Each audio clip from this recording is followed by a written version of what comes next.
नमस्कार जंटल में स्वागत है आपका। मैं हूं योगेंद्र। आप देख रहे हैं खास खबर। खास खबर में हम बात करेंगे एक ऐसे मुद्दे की लगातार सबकी निगाहें टिकी हुई है कि आखिर दिल्ली में चल क्या रहा है। वकील और पुलिस अभी भी आमने सामने है। गतिरोध टूटा नहीं है। वकीलों ने तय किया है कि वह गुरुवार को भी स्ट्राइक पे रहेंगे। लगातार 3 दिन से स्ट्राइक चल रही है। चौथे दिन भी स्ट्राइक पे जाने की बात कही है। उधर रिव्यू पिटीशन और स्पष्टीकरण के लिए जो पिटीशन गृह मंत्रालय ने दायर की थी, उसमें कहें कि गृह मंत्रालय को कोर्ट ने झटका दिया है। उसमें साफ कहा है कि जो निर्देश हैं संडे के, उसमें स्पष्ट आदेश है, उसमें कहीं कोई स्पष्टीकरण की आवश्यकता नहीं होती है। दूसरी ओर दोषी पुलिसकर्मी जिनके खिलाफ एफआईआर दर्ज, माफ करेगा, दोषी जो वकील पुलिस की नजर में है, उनके खिलाफ एफआईआर की आज्ञा मांगी गई थी, उसे भी खारिज कर दिया गया है। कहा गया है कि अब सब जूरी से मामला, और जब तक न्यायिक जांच नहीं हो जाती है, जब तक किसी भी वकील के खिलाफ कोई कार्रवाई नहीं होगी। तो चलिए, मुद्दा यही है कि आम जनता का क्या होगा इसमें। आम जनता जो दिल्ली की अगर बात करें तो वह पिस रही है। पेंडेंसी पहले से बहुत है, बड़ी मुश्किल से डेट्स मिलती हैं, और उसके बाद भी अगर हियरिंग नहीं होती है उनकी, तो निश्चित रूप से कहा जा सकता है कि वह पीड़ित पक्ष काफी मुसीबत में है। और आखिर ये टूटेगी कैसे, ये सबसे बड़ा सवाल है। देखिए आप हमारा मजमून, उसके बाद में हम लौटते हैं हमारे जो अतिथि हैं उनके पास। अब राम भरोसे अदालतों की सुरक्षा। दिल्ली की किसी अदालत में पुलिस वाले नहीं। 30 हजारी कोर्ट में पुलिस वालों और वकीलों की झड़प का मामला। मंगलवार की हड़ताल के बाद अब पुलिस वालों ने जिला अदालतों को सुरक्षा देना किया बंद। 30 हजारी कोर्ट में वकीलों और पुलिस वालों के झगड़े के बाद पुलिस का फैसला। वकीलों को पुलिस की अहमियत का पता चले, इसीलिए किया ऐसा। दिल्ली के 30 हजारी कोर्ट के बाहर 2 नवंबर को पुलिस और वकीलों के बीच हुई हिंसक झड़प का मामला अभी तूल पकड़ा हुआ है। पुलिस ने अनाधिकारिक तौर पर स्टाफ को वापस बुला लिया है। ऐसा कोई काम पुलिस नहीं कर रही जिससे उसे अदालत जाना पड़े या वकीलों से आमना सामना हो। पुलिस सूत्रों का कहना है कि ये जरूरी था कि वकीलों को पुलिस की अहमियत पता चले। वहीं दूसरी तरफ दिल्ली पुलिस के मुख्यालय की सुरक्षा बढ़ा दी गई है। वहां पर सीआरपीएफ की तैनाती की गई है। हालांकि दिल्ली पुलिस के एडिशनल पीआरओ अनिल मित्तल ने कहा कि ऐसा कुछ नहीं किया गया है। अदालत में पुलिस की पूरी सुरक्षा है। पुलिस में आत्मसम्मान वाला बल है और वो अपना काम कर रही है। पुलिस सूत्रों ने बताया कि अब तक दिल्ली की सभी अदालतों में पुलिस की सुरक्षा पुलिस ही करती है। कोर्ट में घुसने पर चेकिंग से लेकर पूरे कोर्ट की निगरानी का काम पुलिस के जिम्मे है। लेकिन अब पुलिस ने कोर्ट की सिक्योरिटी से अपना हाथ खींच लिया है। सुरक्षा हटाने से पहले अपने अपने संबंधित न्यायाधीश को पूरी जानकारी दी गई थी। अधिकारियों ने बताया कि मंगलवार को पुलिस हेडक्वार्टर पर हुए प्रदर्शन में पुलिसकर्मियों की ये मांग थी, जिस पर विचार करने के लिए कहा गया था, और बुधवार सुबह से ही अधिकारियों ने इस पर मोहर लगा दी है। हालांकि आधिकारिक तौर पर पुलिस ऐसा होने से इनकार कर रही है। पुलिस सूत्रों का कहना है कि लगातार कोर्ट में पुलिसकर्मियों के साथ बदसलूकी हुई थी। ऐसे में पुलिस का वहां काम करना मुश्किल हो गया। न्याय और कानून के रखवालों की आपसी झड़प उन संस्थानों की गंभीरता पर भी सवाल खड़े कर रही है, जिनके अधिकारों के चलते जिम्मेदारी की जगह अब अहम की लड़ाई जारी है।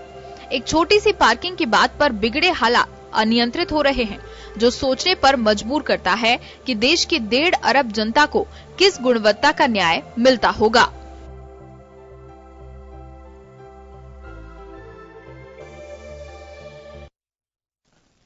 तो चलिए, मजमून देखा आपने, और ये लगातार वो घटनाक्रम जो जारी है। 2 तारीख की वो घटना, उसके बाद लगातार जिस तरह की स्थितियां बनी हुई हैं वो सबके सामने है। ताजा अगर बात कर ली जाए तो मैंने आपसे कहा कि दिल्ली हाई कोर्ट ने दोनों पिटीशन खारिज कर दी गई हैं और वकीलों की हड़ताल जारी रही है। 5 जो कोर्ट हैं वहां पे कार्य बहिष्कार रखा गया। दूसरी तरफ जानकारी यह मिल रही है कि किसी भी अदालत परिसर में सुरक्षा के नाम पर पुलिसकर्मी नहीं पहुंचे, लेकिन अधिकारी इसे खारिज कर रहे हैं। सीआरपीएफ के जवान दिल्ली पुलिस मुख्यालय पर तैनात कर दिए गए हैं, सुरक्षा की दृष्टि से देखे जा रहे हैं।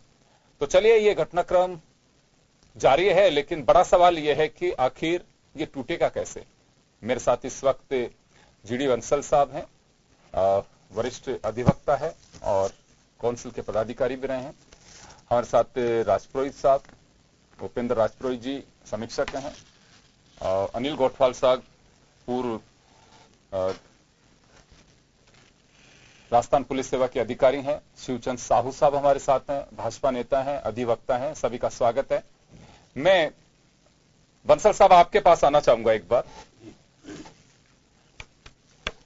दोनों तबके समाज के लिए, कानून के लिए बहुत जरूरी हैं, लेकिन अभी स्थितियां यह दिख रही हैं कि कोई पीछे हटने को तैयार नहीं है। कुछ रास्ता निकलेगा इसका? जी, निश्चित रूप से इसका रास्ता बहुत जल्दी निकलेगा।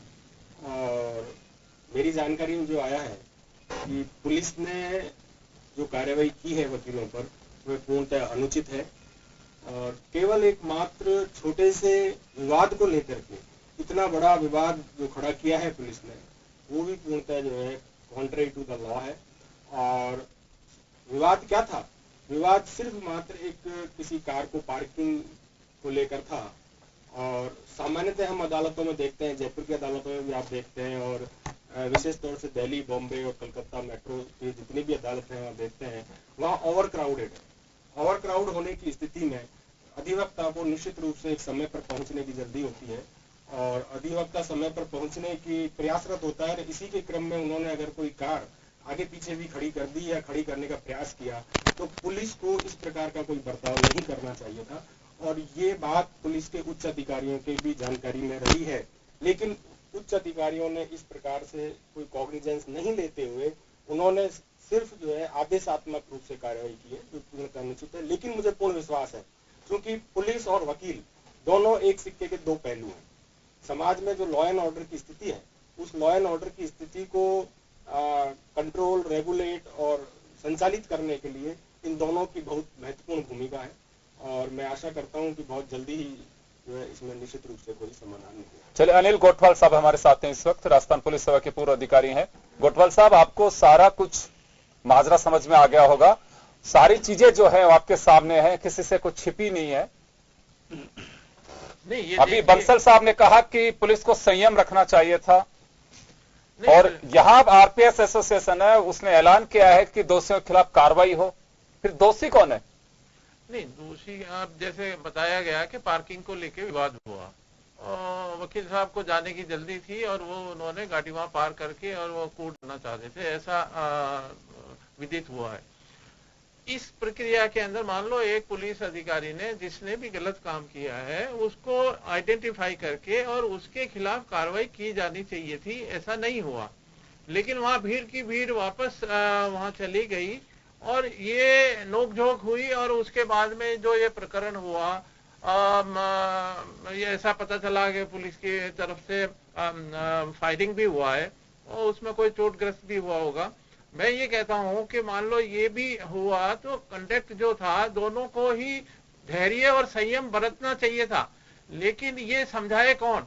क्योंकि कोई भी अपने आप को नीचे देखना नहीं चाह रहा है। पुलिस ये सोचती है कि हम अब कोर्ट के सामने जाएंगे तो चूंकि कोर्ट के जो भी कार्य है उसके अंदर जो उन्होंने आदेश दिया उसमें एक पक्षीय कार्रवाई नहीं करके और पुलिस के अधिकारियों ने वहां जाके हमारा पक्ष नहीं रखा। पक्ष नहीं रखने की वजह से वहां नेतृत्व के ऊपर सवाल हुआ कि हमारे जो कमिश्नर ऑफ पुलिस है उन्होंने इस तरह का, तो एक उनके मन में भावना आई। और मैं ये कह रहा हूं कि उसके साथ साथ देखिए कि ये रोजाना कहीं ना कहीं इंसिडेंट हुआ है। पूर्व में भी देश के अंदर अलग अलग, राजस्थान में भी हुआ 2011 के अंदर, वेस्ट बंगाल के अंदर भी हुआ और भी चलते रहते हैं। आप कह रहे हो किरण बेदी के समय में भी हुआ था, लेकिन वहां मामला सुलट गया। यहाँ मामला लंबा इसलिए चल रहा है कि अब जब पुलिस के अधिकारी 11 घंटे वो सड़कों के ऊपर आए, अपना प्रोटेस्ट किया, वो भी एक समाज का अंग है। वहां पर कई चीजें इसमें जुड़ जाती है कि हमारे काम के घंटे हैं, हमारे ट्रांसफर पोस्टिंग्स है, पॉलिटिकल इसमें पोस्टिंग्स होती है, किसी का भी है तो सस्पेंशन के ऑर्डर पहले हो जाते हैं। तो ये कुछ चीजें सारी जुड़ के और एक माहौल हुआ। और ये माहौल इसलिए हुआ कि वो नेतृत्व विहीन है, उनका कोई नेतृत्व करता नहीं था, इसलिए ये लंबा चला। और मैं अब मान के चलता हूं कि क्योंकि वकील और पुलिस चोली और दामन का साथ है, आज नहीं कल एक होना होगा। तो मैं ये कोई भी एक बड़ा भाई छोटा भाई या मान के अगर इस तरह इसको निपटाया जा सकता है, ये कोई बड़ी बात नहीं है। हाँ, मैं ये नहीं कह रहा कि जो भी दोषी है, चाहे पुलिस के साथ किसी ने वकील ने मारपीट की है, तो वो दोषी है तो उनको सजा मिलनी चाहिए। पुलिस ने फायरिंग की है या पुलिस के ने कुछ एक्ट गलत किया है तो उसके खिलाफ कार्रवाई होनी चाहिए। अब चूंकि मामला भी सब जुडिस है और सब जुडिस होने के बाद में अगर इस तरह से हम भी बिहेव करें कि भाई नहीं ये तो होना ही चाहिए, आनी चाहिए रिपोर्ट, 3 हफ्ते 4 हफ्ते का समय दिया गया है। एक पूर्व न्यायाधीश इसमें नियुक्त हो चुके हैं, तो मेरा मानना है कि इस सबको बड़े एक दिल करके और संयम से काम लेके और ये कार्य करना चाहिए ताकि जनता तो प्रताड़ित नहीं हो। जो जनता के केसेज है, जो आप पेटेंसी की बात कर रहे हो, वो ऑलरेडी इतनी ज्यादा है, तो उनको कहीं ना कहीं उनके हितों को भी ध्यान में रखे और वकील साहब को भी अपनी कार्रवाई वापस लेनी चाहिए और इसमें कोई छोटा होने की बात भी नहीं। जी, हमारे यहाँ पे अगर पूरे ओवरऑल अगर हम बात करें, जहां बहिष्कार चल रहा है, हजारों केस की हियरिंग डेट के अनुसार एवरी डे होती है और देश में लाखों केसेस की पेंडेंसी है। आप अंदाजा लगा सकते हैं कि 4 दिन अगर केस सुनवाई में नहीं आते हैं तो पेंडेंसी बढ़ती चली जाएगी। हमारे कोई ऐसा फास्ट सिस्टम भी नहीं है कि चलिए बहुत जल्दी हम जो समय खो चुके हैं उसे कवर कर सके। चलिए, उपेंद्र राजपुरोहित जी हमारे साथ में है। उपेंद्र जी, आप कैसे देखते हैं इस पूरे वाक्य को? योगेंद्र जी, सबसे पहली बात तो हिंदुस्तान के अंदर आए दिन 3 वर्दियों को लेकर के विवाद रहा है और सर्वाधिक विवाद रहा है डॉक्टर को लेकर के। आए दिन हॉस्पिटलों के डॉक्टर और जनता के बीच में विवाद हुआ, जिसमें डॉक्टर लॉबी इकट्ठी होकर के जनता के साथ क्या करती है ये किसी छिपा हुआ नहीं है। गुंडों की तरह डॉक्टर पेश आते हैं जनता के साथ, तो ये एक बड़ी विचित्र स्थिति देखने को मिलती है। और अभी जो दिल्ली में ताजा घटना, लेकिन मैं एक बात जानना चाहूंगा सर, आपने कहा कि गुंडों की तरफ पेश आते हैं डॉक्टर, लेकिन बेवजह कोई वजह भी होती होगी उसकी? वजह इसको अपन यूं मान सकते हैं कि कहीं न कहीं ज्यादा वर्कलोड के कारण स्वयं खोना, पेशेंट ज्यादा है, भीड़ ज्यादा है और चूंकि रेजिडेंट डॉक्टर होते हैं उनका 10-10 घंटे का टाइम भी कई बार देखने को मिलता है हॉस्पिटल में, तो निश्चित रूप से यहाँ पर काम का दबाव भी कुछ हद तक कारण है। लेकिन इसका मतलब ये नहीं कि हम मानसिक संतुलन खो दें और जो पेशेंट आया है पहले से ही वो निर्बल है, कमजोर है, उसके साथ हम लात गुस्सों से बात करें, तो ये थोड़ी सी उनके लिए एक सोचने की बात है। डॉक्टर को भगवान का दर्जा दिया गया है। उसी प्रकार हम बात करें वकीलों की और पुलिस की, तो पुलिस हमारे समाज के सुरक्षा प्रहरी हैं। उनसे समाज एक उम्मीद रखता है कि वो हर तरह हमारी सुरक्षा करेगा और वकील को न्याय के देवता या कुछ भी कहें, मंदिर का पुजारी उस रूप में जनता मानती है। लेकिन यहाँ पर 2 वकील महोदय बैठे हैं, शायद मेरी बात से ये सहमत नहीं होंगे। अमूमन मैंने वकीलों को भी उसी जो मैंने डॉक्टरों के लिए शब्द यूज में लिया, मैं इनसे डरूंगा, वो शब्द यूज, गुंडा शब्द तो यूज नहीं लूंगा, लेकिन कुछ वैसी घटनाएं वकीलों के द्वारा भी कई बार देखने को मिलती हैं। ये एक चिंता का विषय है। वकील आदर्श एक कोड है देश के अंदर, हमारे दुनिया में भी वकील को एक आदर्श कोड के रूप में देखा जाता है, माना भी जाता है। वकील के सामने जो फरियादी होता है वो बड़ी आशा के साथ उसके सामने खड़ा रहता है, उसके जीवन की बागडोर उसके हाथ में होती है। जिसके हाथ में बागडोर है उसके हाथ में लठ आ जाए, ये बड़ा एक दुविधापूर्ण कंडीशन दिल्ली के अंदर देखने को मिल रही है। वकील के हाथ में लठ। और अब बात करते हैं हम पुलिस की, तो पुलिस ने ठीक है कानून व्यवस्था के लिए उन्होंने नो पार्किंग के लिए वहां पर कुछ बोला होगा, कहा होगा, लेकिन यहाँ योगेंद्र जी सबसे अहम चीज, मैंने एक बार पहले भी ऐसी बहस मुझे याद नहीं आ रही है, लेकिन मैंने कहा था कि जो सरकार के डिपार्टमेंट ज्यादा वर्कलोड से पीड़ित हैं उनके लिए सरकार को 3 महीने में या 4 महीने में एक बार साइकोलॉजिकल और मानसिक रूप से स्वस्थ रहने के लिए इनकी वर्कशॉप होनी चाहिए कि आप उनको 5 दिन का 6 दिन का एक ट्रेनिंग शेड्यूल होना चाहिए जिसमें इनको मेंटली प्रिपेयर किया जाए। हर कर्मचारी के लिए ये अनिवार्य होना चाहिए, तब जाकर के ये बेस्ट सर्विस दे पाएंगे, वरना ऐसी घटनाएं धीरे धीरे बढ़ेगी। अभी वकील और पुलिस भिड़ी है, कोई ज्यादा मुझे इसमें दोहराए नहीं है।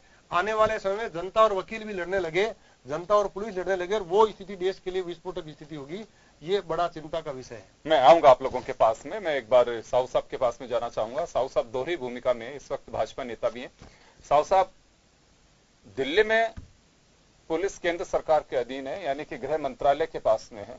जिम्मेदारी वहां कानून व्यवस्था बनाए रखने के लिए गृह मंत्रालय की है। गृह मंत्रालय ने अपनी ओर से अर्जी भी लगाई, उसे खारिज कर दिया गया और दूसरी तरफ एलजी से भी कहा है कि इसकी रिपोर्ट पेश की जानी चाहिए।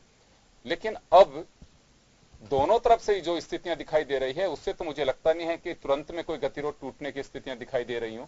ये ऐसा नहीं लगता है कि अब अहम का रोल होगा, अहम कि हम पीछे कौन हटे अब इसमें, ऐसी स्थितियां बन गई हैं। देखिए योगेंद्र जी, जैसा सिनेरियो सामने है, ये तो हम नहीं कह सकते कि किसी के लिए अहम का महत्वपूर्ण भूमिका हो गई है, लेकिन कोई घटना होती है तो उसके साथ बहुत सारी बातें जुड़ जाती हैं। इस घटना को चाहे वो पार्किंग को लेके हुई हो, लेकिन उसके बाद में अचानक वकीलों में एक संदेश गया कि वकीलों पर फायर हो गया, 2 वकीलों के गोली लग गई, एक वकील के छाती में गोली लग गई। उस सारे सिनेरियो में कुछ युवा एडवोकेट्स जो हैं वो थोड़े से एक्सीड कर गए, उससे घटना थोड़ी आगे बढ़ी। लेकिन मैं कहना चाहूंगा कि पुलिस जो है वो भी आज अनुशासन प्रिय नहीं है। पूरी हिंदुस्तान की पुलिस का ये सिनेरियो बन गया है कि पुलिस में छोटे से लेके बड़े अफसर तक अनुशासन है ही नहीं। इस अनुशासन नहीं होने की वजह से आम लोगों में अविश्वास हो गया पुलिस के प्रति। नहीं तो निश्चित रूप से वकील भी विश्वास कर लेते कि पुलिस वाला है तो अपने आप गाड़ी हटाएगा, पार्किंग दूसरी जगह कर देगा, ये विवाद नहीं बढ़ता। और उसके बाद में पुलिस का जिस तरीके से गोली चला देना, वो निहत्थे वकीलों पर गोली चला देना, इससे पुलिस का रोल जो है वो थोड़ा सा सुरक्षा और प्रहरी वाला नहीं रहा। इस सारी स्थिति को जो है केंद्र सरकार गंभीरता से बात कर रही है। केंद्र सरकार पूरे संतुलन के साथ काम कर रही है। उनको वकीलों को भी न्याय मिले ये सुनिश्चित करना है, लेकिन पुलिस भी किसी अननेसेसरी घटना की वजह से हतोत्साहित नहीं हो, इसको संतुलन भी करना है। निश्चित रूप से हाईकोर्ट में भी गृह मंत्रालय ने लगाई अर्जी, और वो अर्जी गृह मंत्रालय डिसाइड की, पूर्णतः विधि संगति की, जब एक निर्देश पहले से है और ये पुलिस कोई प्रतिरोधी कार्रवाई नहीं करे, ये कोरेसिव एक्शन नहीं करे, ये तो एक मंशा है साम्य न्याय की कि कोई व्यक्ति जो कोरेसिव एक्शन नहीं करे। विशेष करके आज अनुसंधान का सारा नियंत्रण जो है पुलिस के पास में है, और जब पुलिस को आगे भी अनुसंधान पुलिस को करना है, तो कोई करो, वकील तो अनुसंधान करेगा नहीं, करेगा तो पुलिस वाला ही, चालान पेश होगा तो पुलिस वाला करेगा, खुद के पुलिस के केस में पुलिस वालों के खिलाफ भी पुलिस वाला चालान करेगा। कहीं कोई वकीलों की भी ऐसा लगे कि ये एक्सीड कर गए, कोई किसी वकील की ऐसा उनको वीडियो से कहीं लग जाता है कि हाँ इन्होंने कोई ऐसी बात किया, तो वो भी कार्रवाई पुलिस का करना है। इसलिए पुलिस का जिस तरीके से दिल्ली में कमिश्नर के कार्यालय आगे प्रदर्शन देखा गया, और उस स्थिति में पुलिस के उच्च अधिकारी उसको गंभीरता से नहीं ले रहे हैं, ये देश के लिए शॉकिंग एक्शन है। एक सवाल है सर आपसे जी, ये बात समझ से परे है कि हम इस पूरी जिसमें बात कर रहे हैं, आप अपेक्षा केवल पुलिस से कर रहे हैं। घटनाक्रम जो पूरा का पूरा है इसमें केवल बस पुलिस से हम अपेक्षा कर रहे हैं। ऐसा क्यों पुलिस अपेक्षा कर सकते हैं? अचानक उन्होंने फायरिंग कर दी। आप कह रहे हैं कि इनके गवर्नमेंट आप लोगों की है, कांग्रेस की रही होगी, दूसरी पार्टियों की रही होगी। आज इस बात का एहसास हो रहा है कि पुलिस में नीचे से लेकर ऊपर तक जिस तरह का एटीट्यूड है वो समाज बर्दाश्त नहीं कर सकता। तो हो क्या रहा था? ऐसे घटनाक्रमों का इंतजार कर रहे हैं राजनीतिक दल। निश्चित रूप से योगेंद्र जी, आप जो बात कह रहे हैं, हम केवल पुलिस के अकेले की नहीं, हमारी जो है ऑल इंडिया की एडवोकेट्स की जो बॉडी है उसने भी आह्वान किया है वकीलों से कि वकील हड़ताल का रास्ता छोड़ करके काम की तरफ लौट आए, जनता को बहुत असुविधा हो रही है। और इस सारी में सरकार जो है कोई हाथ बांधे नहीं बैठी है। गृह मंत्री जी ने पूरा फीडबैक लिया है, और निश्चित रूप से वकीलों के एसोसिएशन की सबसे बड़ी ऑर्गेनाइजेशन आपके बार काउंसिल है। जी, बार काउंसिल किसी का रजिस्ट्रेशन खारिज भी कर सकती है। ये राइट है उसे, राइट है, बिल्कुल है। ठीक है, आप ये बताइए मुझे कि पुलिस अधिकारियों ने अपील की, उससे तो नाकाफी बता रहे हैं। बार काउंसिल लगातार अपील कर रही है, वकीलों पे कोई असर नहीं हो रहा। चलिए 2 तारीख की घटना हुई, 3 तारीख को सोमोटो कॉग्निजेंस हाईकोर्ट दिल्ली ने ले भी लिया, न्यायिक जांच बैठा दी, साफ निर्देश दे दिए गए कि कोई कार्रवाई नहीं होगी। सोमवार के दिन फिर घटना वही होती है। उसके बाद अगर मंगलवार को पुलिस वाले प्रदर्शन करते हैं वो गैर कानूनी है, वकील लगातार स्ट्राइक पे जा रहे हैं, वो बिल्कुल न्याय संगत है। चलिए वो भी छोड़िए, बुधवार की घटना का जिक्र करिए। अलवर में हरियाणा के पुलिस का एक जवान कोई केस के सिलसिले में कोर्ट में आता है, उसके साथ किस खुशी में धक्का मुक्की की जा रही है? ये खुली छूट क्यों दी जा रही है पुलिस को भी या वकीलों को? वकीलों क्यों छूट दी गई है? ये किसी का असर नहीं हो रहा उन पे? देखिए योगेंद्र जी, जो घटना आप अलवर की घटना बता रहे हैं, उसमें भी छूट देने की किसी वकील ने भी उसको जो है कोई प्रोत्साहित नहीं किया और कोई न्यायपालिका ने भी उसको कोई प्रमाण पत्र नहीं दिया सर। लेकिन असर क्यों नहीं हो पा रहा? पुलिस से तब ऐसा कर रहे हैं कि सीनियर ऑफिसर्स अपील कर रहे हैं, वो पर्दे के पीछे का किस्सा और पर सामने आ रहा है, ये कहा जा रहा है। फिर वकील ऐसे क्यों कर रहे हैं? किसी काउंसिल का या किसी एसोसिएशन का असर नहीं हो रहा? नया खून सभी में है। पुलिस वाले फिर क्या गुनाह कर रहे हैं अगर वो सड़कों पे उतर रहे हैं तो? निश्चित जब 3 तारीख को माननीय उच्च न्यायालय ने अपील कर दी सबसे कि इस केस की न्यायिक जांच हो रही है, सब जुडिस है, अब इसमें एक बार भरोसा रखिए, पुलिस का कोई एक्शन नहीं हो। अगले दिन सोमवार को जब घटनाक्रम होता है तो मंगलवार को एक्शन पुलिस आ रही है। पुलिस का भी जो हड़ताल प्राणा है, आग में घी डालने जैसी बात हो रही है। पुलिस को इस स्टेज के ऊपर जब सारे घटनाक्रम हो गया, मामला शांत हो गया, हाईकोर्ट ने देख लिया, न्यायिक जांच बैठ गई, तो विश्वास पुलिस को भी करना चाहिए। लेकिन सर मुझे ये बताइए कि सोमवार को किस खुशी के अंदर वकील स्ट्राइक पे गए, बताइए आप?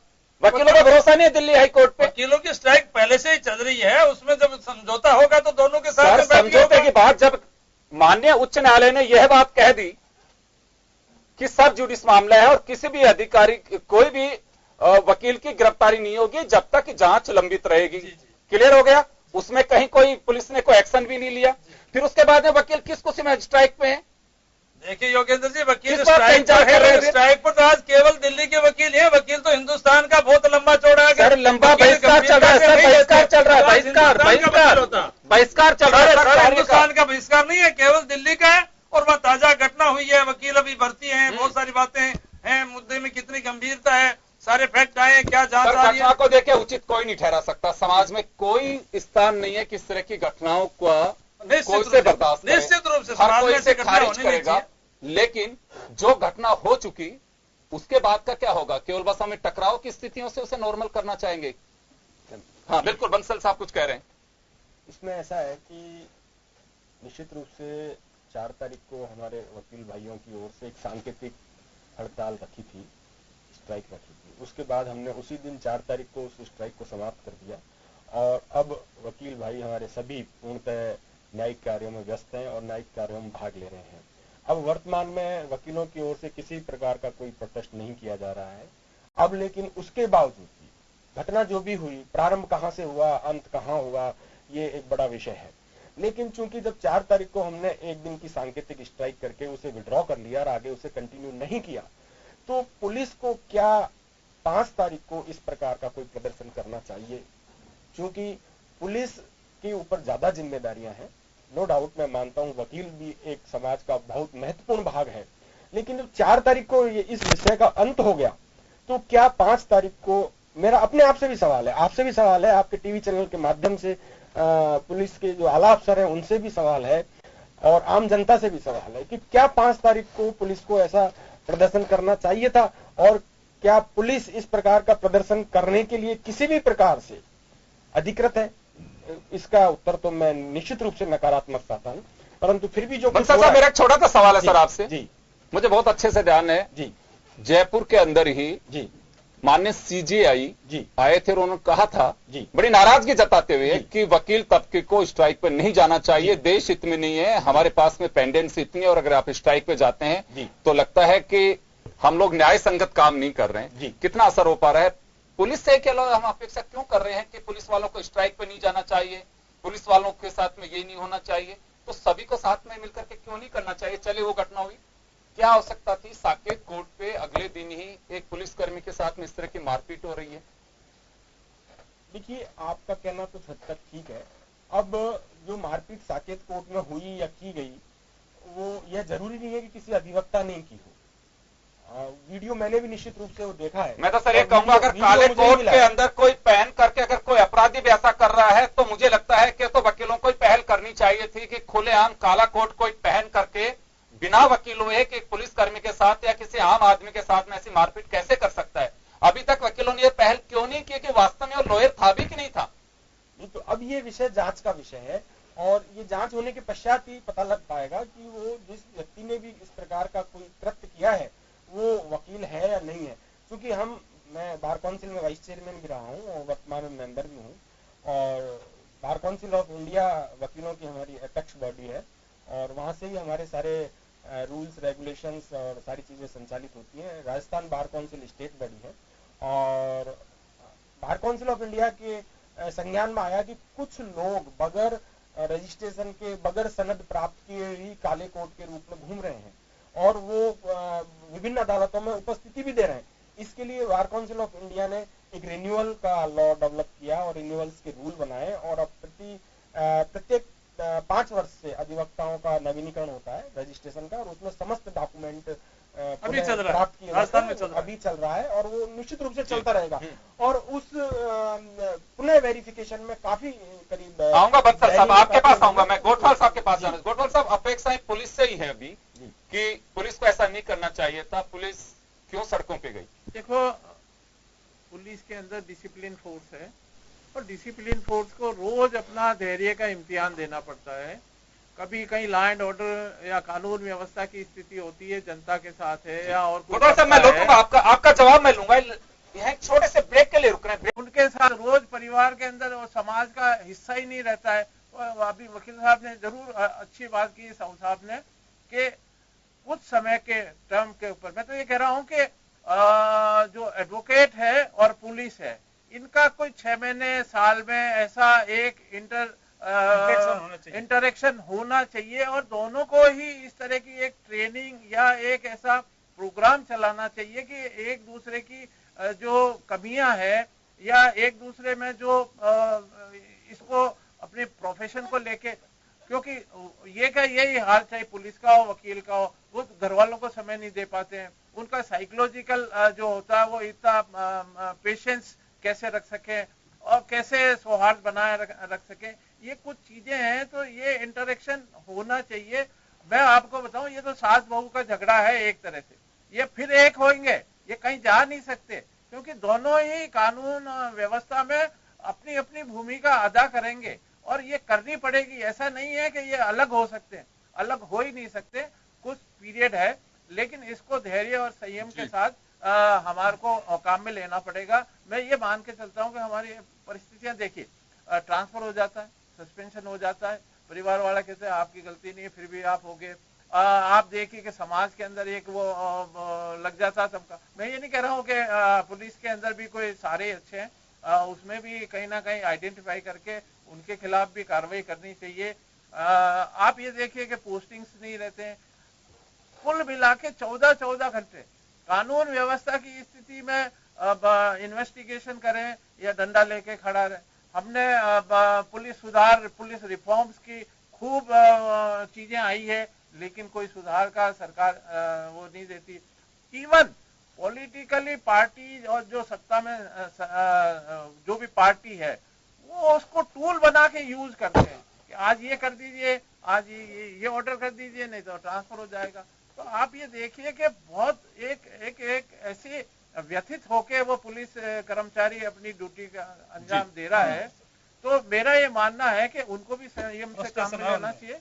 फ्रस्ट्रेशन है, ड्यूटी के आवर्स उनके नहीं है, सामाजिक स्थिति उनकी ठीक नहीं है, इवन पे स्केल भी कांस्टेबिलिटी का क्या है, बिल्कुल लोअर उसके ऊपर है। तो ये कुछ सारी चीजें मिलकर, तो ये लंबे समय से तो चीजें चल रही है, कोई घटना होती है उसके साथ कई चीजें बाहर निकल करके आती हैं।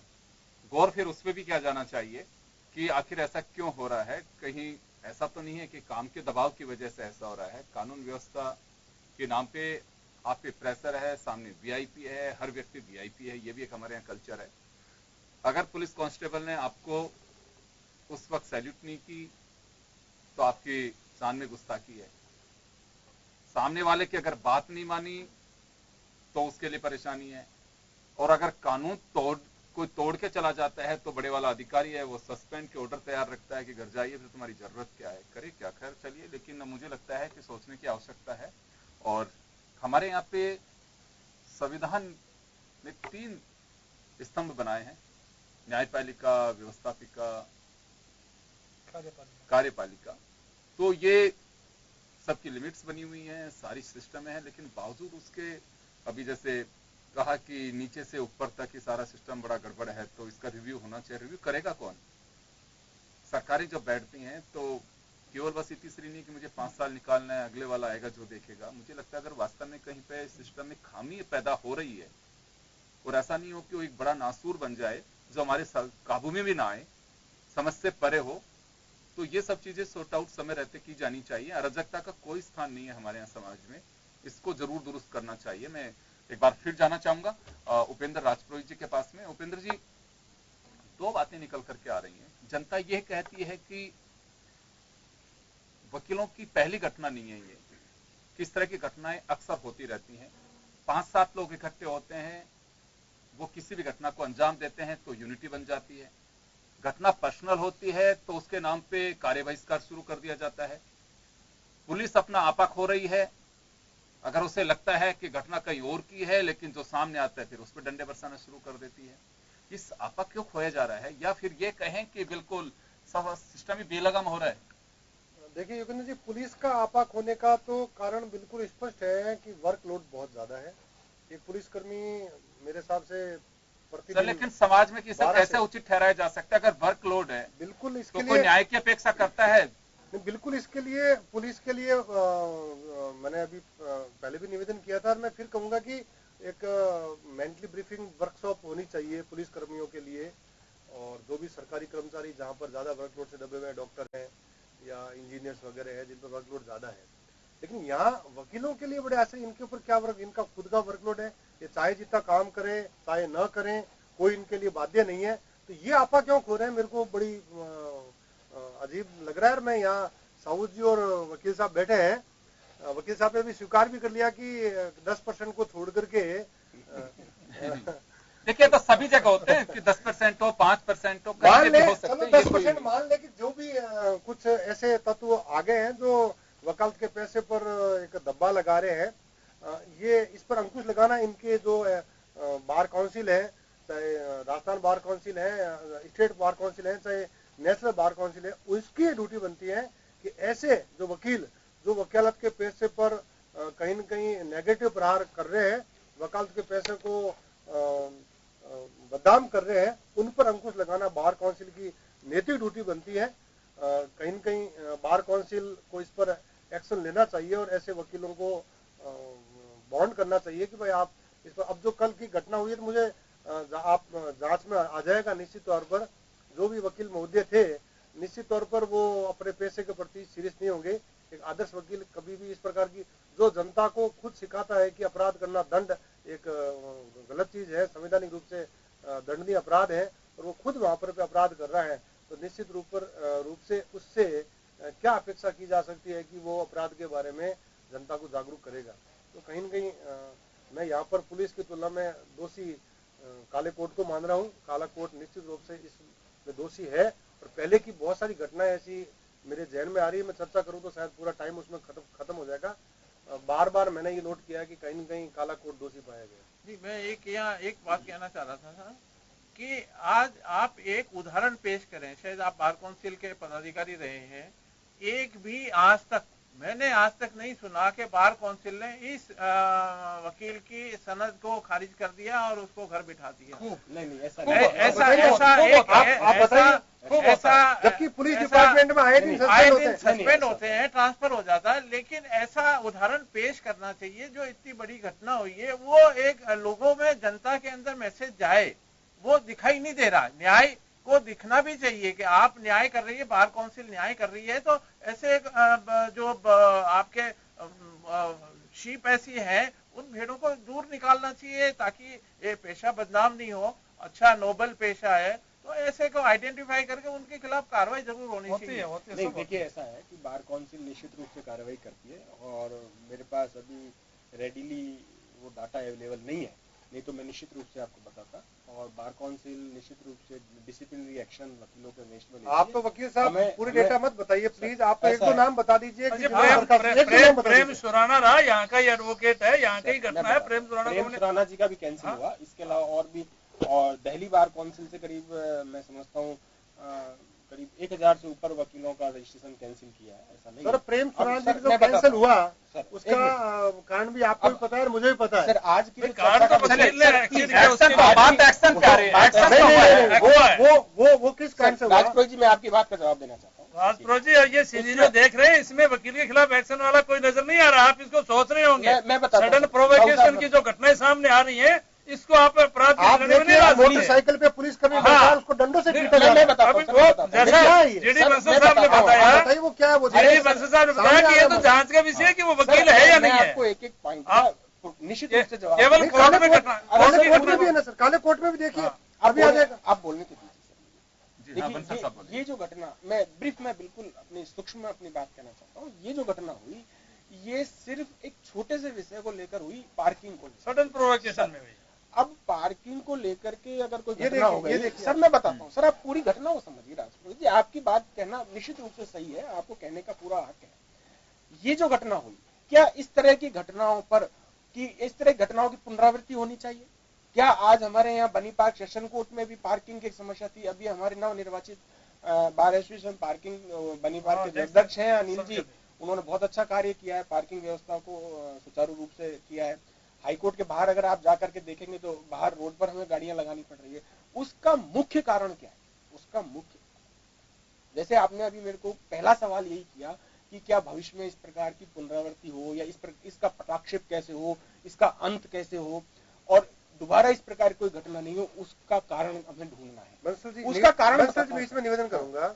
इसका सबसे बढ़िया कारण ये है कि आप देखिए, एक एग्जाम्पल भी जाएगा। सर मैं कारण बताता हूं, मैं बता रहा हूं, आपको पसंद आएगा कारण, थोड़ी से बता रहा हूं आपको कारण मैं पसंद भूल आएगा। जाऊंगा बाद में, मैं आपकी बात मैं भूल जाऊंगा, मुझे बोलने दीजिए। मैं भूल जाऊंगा, मैं एक लाइन नहीं बताऊंगा। बताइए। आपके तो याद होती रहती है। आपके ज्यादातर वकील 4 व्हीलर लेके आते हैं सिर्फ घर से वहां पहुंचने के लिए। यदि उनको इस प्रकार का बार काउंसिल निवेदन करे कि आप कम से कम अदालत में 4 व्हीलर मत लाइए, मैं कह रहा हूँ 4 एक साथ आइए, 4 एक साथ आइए, या मोटरसाइकिल पे आइए। मैं वही बात कह रहा हूं, करके आइए। आपकी बात कहना चाहता हूँ। 70% पार्किंग समस्या खत्म हो जाएगी। अब आ रहे सिर्फ अदालत 4 व्हीलर लेके आ रहे हैं, लगा देते हैं। देखिए जनता आएगी, जो परिवादी है उसको कोर्ट आना है, वो पता नहीं कहाँ से आ रहे हैं, गांव से आ रहा है कि दूर से आ रहा है, वो हो सकता है 4 व्हीलर लेके आए, मजबूरी है उसकी। लेकिन एक वकील राजपुरोहित जी, उसकी भी मजबूरी है, उसको जेडीए में भी जाना है, हाई कोर्ट में भी जाना है, सर्विस ट्रिब्यूनल में जाना है।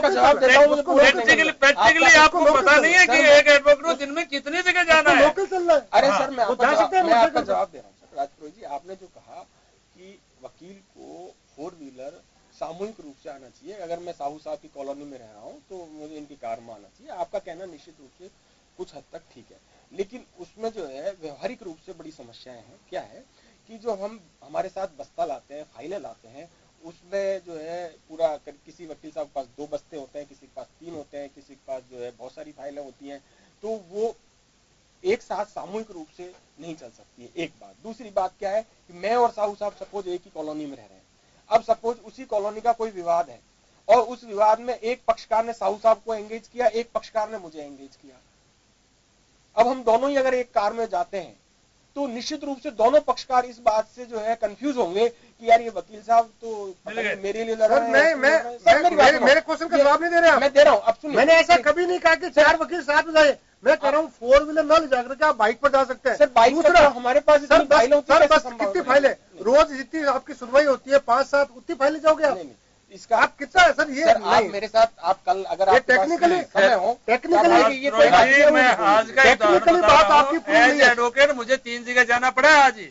अगर मेरे पास व्हीकल नहीं हो तो मैं किसका व्हीकल बाइक लेके जाइए ना सर। मैं दूसरी बाइक मेरे जैसी उम्र के आदमी से आशा करते हो सर, पूरी दुनिया चल रही है, घूमता रहेगा, चल रही है और उसके साथ क्लाइंट भी होगा। खैर वो तो नहीं, अभी हम कहेंगे कि साइकिल पे आ जाइए, कैसे सब हो पाएगा? प्रैक्टिकली देखिए ना, एक वकील का एक डिग्निटी है, उसको सब कुछ मेंटेन करना पड़ता है, वो मजदूर तो है नहीं। दूसरा वकील कोर्ट ऑफिसर होता है सर, और कोर्ट ऑफिसर हमेशा ये आशा करता है कि वो कोर्ट प्रेमिसेस में जब एंटर हो तो कोर्ट प्रेमिसेस के जितने भी जो है कर्मचारी हैं, चाहे वो पुलिस वाला है या वो कोई संतरी है या वो कोई अन्य पद पर कार्यरत है, वो इज्जत दे। और कभी भी कोई वकील ये नहीं चाहेगा कि मुझे कोई गार्ड या संतरी या पुलिस वाला या अन्य कोई क्लर्क या किसी प्रकार से जो है इंफीरियरिटी कॉम्प्लेक्स डेवलप करे या मेरे से अपशब्द कहे या मेरे से कोई डायरेक्टिव वे में बात करे। थोड़ा सा हर आदमी का एक ईगो होता है और उसको सेटिस्फाइड करना हम सबकी ड्यूटी है। अगर आज आप यहाँ बैठे तो मेरा ये दायित्व है कि मैं आपकी इज्जत करूं और आपकी इज्जत के साथ अपने सवालों का जवाब दूं। ये नहीं कि साहब मैं जो है किसी प्रकार से ऊपर नीचे की बात करूं और आपकी बातों को नहीं सुनूं। अब इसमें जो मेन जो समस्या है उसका मैं कहना चाहता हूं आपके चैनल के माध्यम से कि ये भविष्य में इस पुनरावृत्ति को कैसे रोका जाए, क्या हो रहा है। एक्चुअल पोजीशन ये है कि हमारी किसी भी सरकार का, चाहे सरकार किसी भी पार्टी की आए, अदालतों की ओर कोई ध्यान नहीं है, अदालतों के इंफ्रास्ट्रक्चर डेवलपमेंट की ओर कोई ध्यान नहीं है। अदालतों में जब देश आजाद हुआ था उस समय भी वही प्रक्रिया अडेप्ट की जाती थी, आवाज लगाने की और वहां बैठने की और वहां पार्किंग की, और आज भी 70 साल भी वही प्रक्रिया अडेप्ट की जाती है। जबकि इसके समकक्ष अन्य जो विभाग हैं, इनकम टैक्स डिपार्टमेंट है, एक्साइज डिपार्टमेंट, वहां भी हम वकील लोग जाते हैं, मैं जाता हूं, मेरी इनकम टैक्स की भी प्रैक्टिस है, और अन्य विभाग जितने भी हैं उन सभी में डेवलपमेंट हुआ है, चाहे रेलवे है, चाहे एयरपोर्ट है, या अन्य कहीं भी देखेंगे। लेकिन साहब मुझे इसमें कोई डेवलपमेंट सरकार का नहीं हुआ, न सरकार कोई आपसे भी सवाल है और साहू साहब से भी सवाल है। मैं एक बात जानना चाहता हूँ, चलिए ये तो बहुत ही दुर्भाग्यपूर्ण घटना हुई है जी। जयपुर के कोर्ट सर्किल की बात बताता हूं जी। वकील साथी मोटरसाइकिल जा रहे, पुलिस वाले ने सिर्फ बिना हेलमेट की वजह से रोक लिया। वाकया मालूम होगा आपको, क्या हो गया ऐसा कि हेलमेट आप नहीं लगा करके जाएंगे, पुलिस वाले को अधिकार नहीं है कि उसको रोक करके उसका चालान काट सके? क्यों इतने यूनियन बन जाती है? कोई एक्शन हुआ उनके खिलाफ में? बाकायदा यूनियन हुई, इसको पीछे हटना पड़ा। क्या है ये सब? हम अपेक्षा केवल बस ये कर रहे हैं, सिस्टम से ऊपर नहीं है सर। वकील भी ये मैं बताना चाह रहा हूं आपसे, अभी चर्चा यही आ रही है कि सिस्टम से ऊपर है वकील। नहीं, वकील हमेशा सिस्टम के अंदर है और सिस्टम के अंदर ही रहना चाहता है। आप अगर मेरी कार देखोगे तो कैसे हो जाती है? कोई भी कार पर कोई भी घटना कहीं भी कोई घटना हो जाती है, मेरी कार पर कहीं ये यूनिटी क्यों बन जाती है सर? यूनिटी क्यों बनती है? यूनिटी ये बताइए मुझे आप। देखिए यूनिटी 3 लोगों का पर्सनल झगड़ा, उसमें भी साहब हम कार्य बहिष्कार कर देंगे। आपको ध्यान होगा जयपुर का ही मामला, आप भी बहुत सीनियर लॉयर हैं, चोमू के पास के एक वकील साहब ने सुसाइड किया कुएं में गिर करके जी। क्या हुआ? दोषी माने गए बात के अंदर। क्यों बिना सोचे समझे सड़कों पे उतर के आ गए वकील? देखिए किसने सोचा कि वास्तव में वो एक्यूज्ड भी हो सकता है? इंतजार तो करते पुलिस जांच का, आपने सीबीआई की जांच के लिए लिखा, उसी वक्त कोर्ट ने सीबीआई के लिए भी कह दिया इतने दिन में जांच होनी चाहिए, वो भी जांच हो रही है। फिर क्या हुआ? उसमें दोषी पाए गए, जमीनों के घोटाले में लिप्त मिले। तो बिना सोचे समझे सड़क पे उतर जाना कि साहब एक वकील सुसाइड कर लिया, क्या हो रहा है सब? ये कल को कोई पुलिस वाला करेगा तो पूरी देश की पुलिस हो जाएगी, किसी के साथ भी हो रहा है। इंतजार तो करें हमारे कानून के सिस्टम पे। मैं आप दोनों से यह जानना चाहता हूं कि या तो सिस्टम पे भरोसा नहीं रहा, जनता कहां जाए? आप लोगों की तो यूनियन है, पुलिस भी यूनियन के जरिए भी सड़कों पे आने लग गई है, आम पब्लिक कहां होगी? देखिए योगेंद्र जी, मैं वो जानना चाहता हूं, आप बताइए सर। प्रैक्टिकली हम सबको देखा है, कुछ पुलिस के और वकीलों के बीच में झगड़े का मूल कारण यह है कि पुलिस हर आदमी को डंडे से हाँकती है और वकील डंडे से नहीं हाँका जा सकता। वकील गलती है, मैं बिना हेलमेट के चल रहा हूं तो मुझे रेस्पेक्टली रोका जाएगा कि वकील साहब खड़ा कर लीजिए। लेकिन पुलिस जिसके भाग के टूटती है, मोटरसाइकिल को पकड़ती है और यूं लगता है जैसे किसी बिचुअल ऑफेंडर को पकड़ रही है। झगड़े वहां होते हैं, पुलिस 200 रुपए के चालान के लिए कोई वकील झगड़ा करता है कि? कोई नहीं करता, कभी नहीं होता। इसी तरीके से जिस घटना का बात कर रहे हैं आपने, चोमू की घटना का, उस लड़के की सुसाइड का केस बताया, उसके पीछे भी कुछ सिनेरियो ऐसा था। उसको चाहे लड़के को भूमाफिया बताओ, लेकिन उसमें तात्कालिक पुलिस भूमाफियों से मिलके उसके मकान पर कब्जा कर रही थी। ये सारे जांच तो है सामने सर, जांच तो सारी हुई सामने, बिल्कुल जांच तो हुई, जिससे जांच हुई, अदालत से बाकायदा पुलिस की जांच को वेरीफाई वो मान्य भी माना गया। फिर हम ये कैसे कह रहे हैं? और ये क्यों सोच लेते हैं कि उसमें राजीनामा हुआ, वो सारे राजीनामा होने पर ही निपटा था वो? नहीं सर, बिल्कुल नहीं, बाकायदा दोषी माना गया उनको। वो चाहे आज दुनिया के अंदर नहीं, और उनके जो साथी थे उनके खिलाफ मुकदमा दर्ज हुआ, बाकायदा चालान पेश हुआ उसके अंदर। मैंने उस केस को पूरे को पढ़ा सिर्फ इसी वजह से कि वास्तव में मामला क्या था कि सड़कों पे आना पड़ गया। अभी सर देखिए, जो घटना होती है आप लोग ऐसे खारिज करते रहेंगे तो हमें जो नए साथी जो सुन रहे हैं, जिनकी वजह से आप लोगों को कटघरे में खड़ा किया जा रहा है, उसकी वजह यही आने वाले दिनों में यही रहेगा। अभी भी आप कह रहे हैं आप सिस्टम से ऊपर, बिल्कुल नहीं है, ये गलतफहमी निकाल देनी चाहिए। इस बात के लिए तो हमें पूरा स्वीकार करते हैं, सिस्टम से ऊपर नहीं है, लेकिन हम किसी के डंडे से हाँके नहीं जा सकते। डंडे से जहाँ कोई व्यक्ति हम सीधा हम पर अटैक करता है तो हम संघर्षशील लोग हैं, सर डंडे को तो बेवजह जनता भी सहन नहीं करेगी, प्रतिकार करते हैं, और ये हमारे खून में साहू साहब आप चलिए, आप एक लॉ ऑफिसर की उसमें देखा जाता है कि वकील है, लॉ ऑफिसर है। आम जनता भी अगर कोई जा रहा है बेवजह लट तो कोई भी नहीं खाना चाहेगा, किसी का भी नहीं खाता है। नहीं होना चाहिए, नहीं होना चाहिए, नहीं खाएगा। तो आप ये क्यों कहते हैं कि साहब हम रेस्पेक्ट तो आम आदमी भी चाहता है, अपने पत्नी के साथ भी कोई जा रहा है तो वो बिल्कुल इस तरह की बदतमीजी और जलालत कोई सहन नहीं करेगा। तो आप ये क्यों करें? आप भी समाज के ये अंग है, अलग से नहीं है। मैं अब आपको वो बात तो सही है योगेंद्र जी, लेकिन अगर कोई ऐसी घटना होती है और उसका प्रतिकार होता है, जो पुलिस है वो उसमें सक्षम है अनुसंधान करने में, उसका चालान करने में, अल्टीमेटली हम भी तो मानते हैं जितने भी समझौते। चले मुझे एक चीज और बता दीजिए सर, मैं एक बात और जानना चाहता हूं। देखिए सवाल आपसे इस वजह से पूछ रहा हूं मैं, आपने भी इस बात को कहा पुलिस बात के लिए बदनाम है कि पुलिस डंडे से चलाती है सबको, बेगुनाह भी पिटते हैं, बेगुनाहों के साथ भी अपनी बदतमीजी करती है। सवाल आज नहीं उठ सकता, वर्षों से उठा रहा है, लेकिन अदालत के अंदर कोई मुलजिम को पेश किया जाता है और अगर कहीं कुछ लगता है कि होती है उसको लट लेके क्यों मारना शुरू कर देते हैं। मैं इस बात के लिए मैं ये बताइए मुझे, आज तक किसी के खिलाफ कोई एक्शन हुआ है कि आपने क्यों लट मारा इस मुलजिम के? वो अपने गुनाह की सजा वो भुगतेगा, अदालत में छोड़िए, पुलिस की कार्रवाई पे भरोसा रखे, वहां लट उठाना क्यों शुरू कर देते हैं वकील? निश्चित रूप से ऐसी घटनाएं हुई है, वहां पुलिस ने चालान ही पेश किया है। वकील अगर मुलजिम का रोल अदा करता है, अभी लेटेस्ट ही हमारे एक पेंडिंग केस चल रहा है, जो सांप्रदायिक दंगा की कोर्ट में किसी मुलजिम को पेश करते समय उसके साथ वो छुड़ाने की कोशिश की, झगड़ा हुआ, उसमें वकीलों के भी नाम आए और चालान पेश हो रहा है, हम कहीं पक्ष नहीं ले रहे। इसलिए ऐसी बात नहीं है कि हर मामले में पक्ष लेते हैं, लेकिन कई बार ये लगता है कि कोई पावर के कारण से वकील को दबाना चाहता है, वहां झगड़ा हो जाता है। हम भी चाहते हैं, कितने वकीलों के खिलाफ चालान पेश हुए सर, आप लोग में चल रहे हैं। देखिए आपके पास मैंने कहा कि दोहरी भूमिका है, आप एक राजनीतिक दल के अच्छे कद के एक नेता भी हैं और आप एक अच्छे सीनियर लॉयर भी हैं, पदाधिकारी भी रहे हैं बाहर के।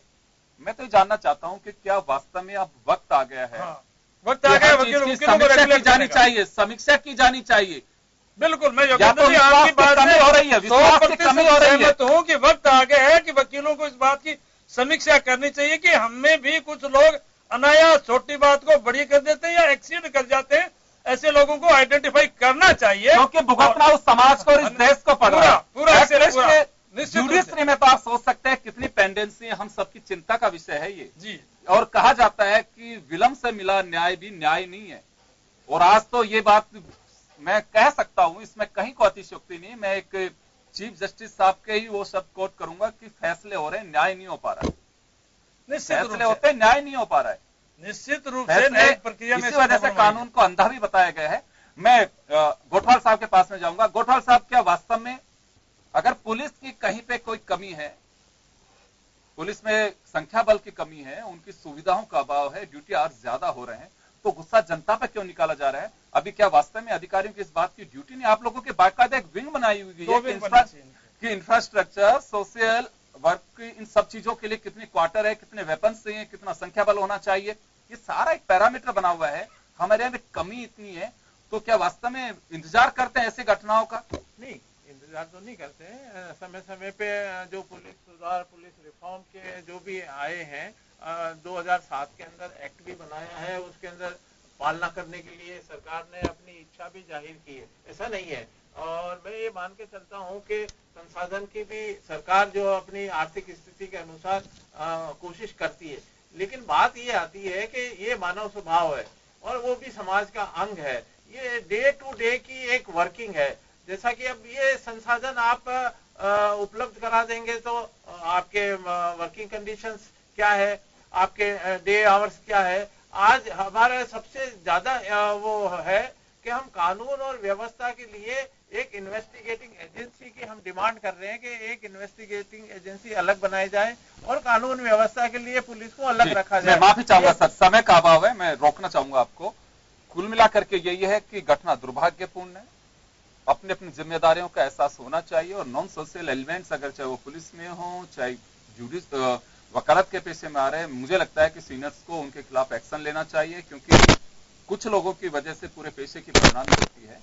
और अदालत पे भरोसा रखना चाहिए कि अगर याचिका गृह मंत्रालय की खारिज भी की गई है तो माननीय जजेस जो बैठे में उनका कोई विजन होगा, उन्होंने कुछ सोचा होगा और वह भी चाहते हैं कि इस मामले का सॉर्ट आउट जल्दी से जल्दी होना चाहिए। हमें अदालत पे भरोसा रखना चाहिए और सभी पक्षों को हमारे जो एक मूल भावना जिस तरह से प्रशासन चलाने की, उसमें सहयोग करना चाहिए, पटरी पे लौटने देना चाहिए। न्यायिक प्रक्रिया में पहले ही बहुत विलंब हो रहा है, उसे वापस से एक्स्ट्रा टाइम देकर के, बहुत सारे लोगों की एक इच्छा होती है, शायद मेगा अदालत का कॉन्सेप्ट भी इसी वजह से है कि पेंडेंसी कम से कम हो सके। और आप सभी का मैं शुक्रिया अदा करना चाहूंगा, लेकिन फिर मैं अपील करना चाहूंगा कि पटरी पे वापस इस व्यवस्था को लाने के लिए सभी को पहल करनी चाहिए। बहुत बहुत शुक्रिया आप सभी का। खास खबर में इतना ही, दीजिए इजाजत, नमस्कार।